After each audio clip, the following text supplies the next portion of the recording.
I like to understand how things work, so taking things apart, figuring it out, looking at it when you're done, like, hey, I did that.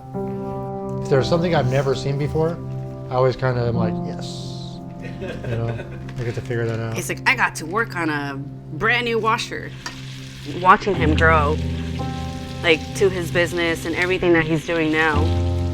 It's been a wild road for us. We've grown up a lot together. It's definitely been beautiful.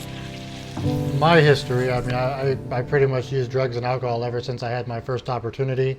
Eventually fell into homelessness, lost everything, gave everything up, I should say. When I was growing up, I didn't even believe in God at all. I thought that it was just dumb luck that everything was created, and I feel like it's just deep knowing every human has that there's a God and that we're not it. For me, it was like a foxhole prayer. People, they can say they don't believe in God, and then something happens in their lives, and then all of a sudden we start praying. I was trying to do something different and have been praying about it for a long time, and I couldn't do it myself. I was adopted. My grandma's sister adopted me.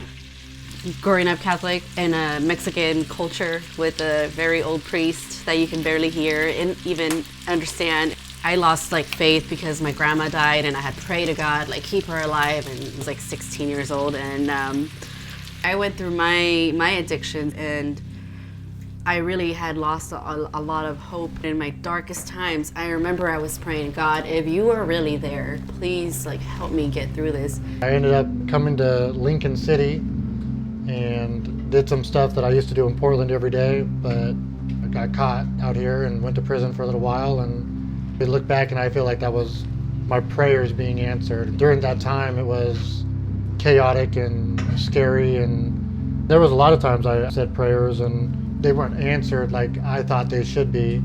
What I've learned is that there's kind of a beauty in that. Have like an overwhelming feeling of gratitude. I might have an idea of the way I want something to go, and it might play out that way, but it might not be for my best interest or for other people's best interest. And sometimes I kind of lose what might be in my best interest so other people can gain what might be in their best interest. I don't know what's best. I surrender that to God, and I trust in God for guidance and deliverance. Whatever's next in this journey, whether it be hard or easy or makes sense to me, I have faith that it's going to be right on time, whatever it is. A mutual friend, she was like, you really have to meet this guy. And I was like, no, I don't. I was going through a divorce. And we've actually been together since we met. So it's been pretty cool. I got sober, you know, my life had definitely gotten better because I wasn't using, but there was still an emptiness and a void, and, you know, I felt like something was missing. Many people tried, you know, you run into people and they would say, hey, you know, here, let me tell you about Jesus, and I just turn and cringe, and you know, you're just not ready to hear something until you're ready to hear something. And I know that me having experienced brokenheartedness and loneliness and emptiness and the suffering, the repetitive cycles of repeating the same things, even though everything inside of you wanted something different, you know, the impact I'm able to have on people now, it's more valuable than me having not had experience. We both had been like, we're missing something. And I'm like, we're missing God. We started listening to Christian music just to change our mindset, and started listening to RareOfBreed. So it was like really cool to see that RareOfBreed was coming to Newport, here in NewportNaz. And we were baffled that he was coming here out of all places, you know, being so, you know, famous. It was like a sign from God. So we ended up going to the concert, and we like sat up all the way in the back, in the very corner, in the very top, because we don't go to church, we don't know these people, you know, so we were like away from everybody. And then when the show started, he started, you know, praying and singing, and I looked at Chris and I'm like, I don't know what it is, I have to get down there. It was like an umbilical cord pulling me to the stage. Like, I felt overwhelmed with love and compassion, and I was just like, this is what I needed. And then he started singing Surrender. You have to listen to RareOfBreed to know what I'm talking about. But Surrender, I was like, I surrender. I'm so sorry. I have been such a bad kid, and I'm sorry. I come to you. Please forgive me. After the concert was over, he started to pray, and then he like jumped off the stage. And I'm telling you, it's like God works through people, and he went straight for me and Chris, like as soon as he got done with his performance, and he prayed over us. And it was like the most beautiful thing. I don't know how to explain it. Just vibrant through my bones, through my skin. It was just from head to toe, it was just beautiful. We're like, yep, this is what we needed. And then this is our church.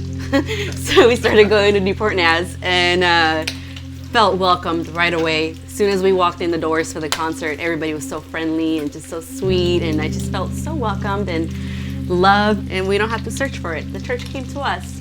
Yeah. I've always had doubt and disbelief. I'm like an analytical type of person. I try to think through things and situations, and for a long time it just didn't really make sense. And it wasn't because I was never exposed to that, it's just I never felt that. So that night of the concert, right before we went downstairs, I said, Jesus, please crack me open. I felt a release, like a weight being lifted off of my shoulders. We got back in the car and I said, let's do this, and just haven't looked back. I do kind of feel like I was born again. The burdens and all the things I was carrying, the guilt and the shame and the remorse, I don't have to carry anymore. I'm free from that, and that's a gift from God, absolutely. Oh man, you are not alone. You are not alone. Yeah, I have been there. I have been in those shoes, and it sucks. It hurts, and you carry all this with you, and you don't have to do that anymore. When you have that relationship with Jesus, you can just set it at his feet, and you'll be set free. Jesus has literally been with you since you were born. That you finally came to him and you opened the door and opened your heart. Now you get to see like the beauty in it, and then the conviction that it carries too, like knowing like, oh, I should probably not do that. The internal conviction is immediate for me, and it helps me to live a better, happier life, and it's healthier. I used to carry so much shame and guilt, and it hurt. I was so like attached to that, and the freedom that it comes with is incredible. I love it. I'm so grateful. I think the sense of peace that I carry with me, that makes everything else easy, because there's definitely going to be challenges and hiccups and bumpy rides along the way, but deeply relying on God, could always lean on that, and I feel pretty confident that there's nothing I can't handle. I'm just going to turn to God.